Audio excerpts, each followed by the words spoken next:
Ainda durante as eleições de 2022, às vésperas do segundo turno, o então advogado do presidente Lula, Cristiano Zanin, afirmou ter documentado um ecossistema de desinformação.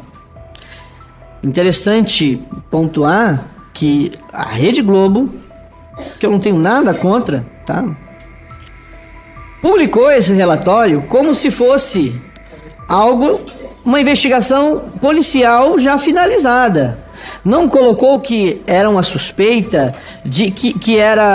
nem destacou que era uma investigação interna de um partido, de um candidato político, ou seja, tinha todo o interesse em acusar os seus adversários. Então, muitos conflitos de interesse, e a Globo publicou isso sem critério algum.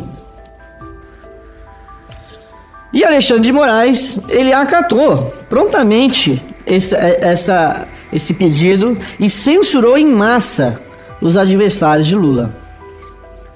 Nossa equipe fez uma análise e encontrou pelo menos 80 personalidades e entidades, empresas censuradas nas redes sociais no último período eleitoral.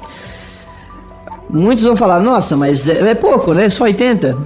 Não, são personalidades, políticos, são artistas, são influenciadores, e isso não entra o povo em geral, que provavelmente é muito mais. No entanto, nós não temos como saber quantas pessoas foram censuradas. Por quê? No ano passado, o jornal Folha de São Paulo solicitou via Lei de Acesso à Informação, o TSE, dados sobre contas bloqueadas ou removidas durante o período eleitoral. E o TSE negou esse acesso. Ou seja, o sigilo permanece. Não sabemos a extensão total da censura durante o período eleitoral. Eu vou destacar alguns casos de pessoas censuradas durante esse período.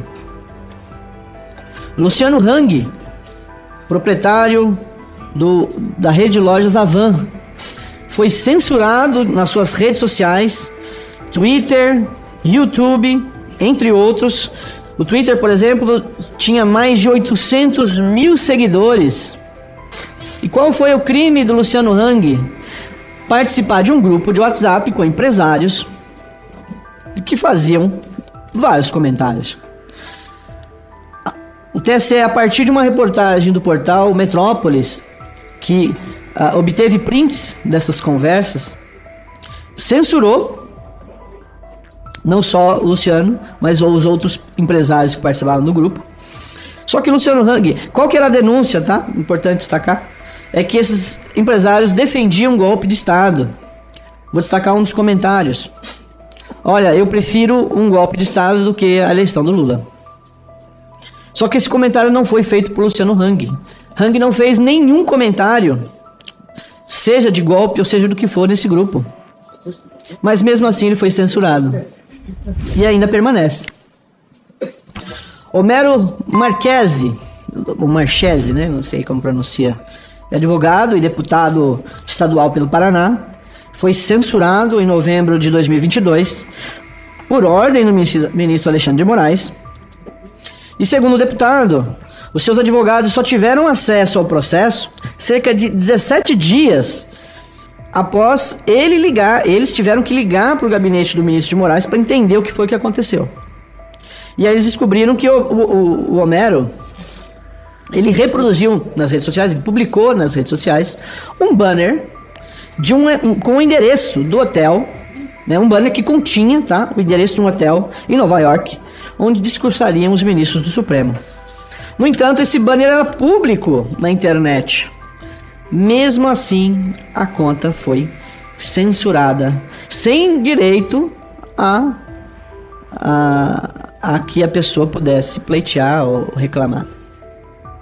Vários jornais, veículos de imprensa e jornalistas foram censurados durante as últimas eleições. Vou destacar o jornal Gazeta do Povo, sofreu censura do TSE por causa de uma publicação que citava o apoio notório do presidente Lula, do candidato Lula na época, à ditadura da Nicarágua. A Rádio Jovem Pan foi proibida pelo TSE de discutir fatos envolvendo a prisão de Lula.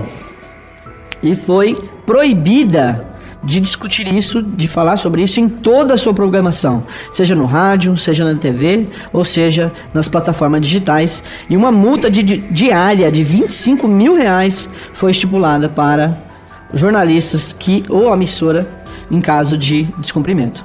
Isso resultou na saída de vários jornalistas renomados da Jovem Pan, como Ana Paula Henkel, Rodrigo Constantino e Guilherme Fiuza.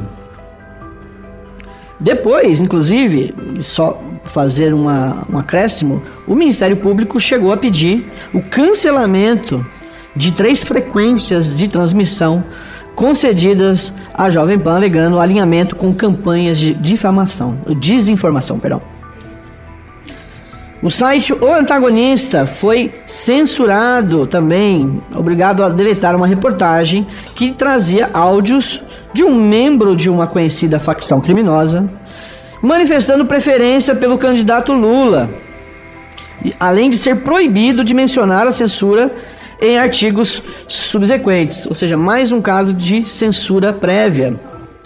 É importante destacar que, inclusive eu escrevi uma reportagem sobre isso, que o apoio das facções a Lula não é novo, ele é antigo. Vem desde a década de 90, década de 80. Esta facção, inclusive, chegou a colocar uma bomba num prédio privado, na Bolsa de Valores, para tentar forçar o voto em Lula. Coagiu familiares de presos para que eles votassem em Lula. Então, esse apoio não é novidade para quem acompanha a história. No entanto,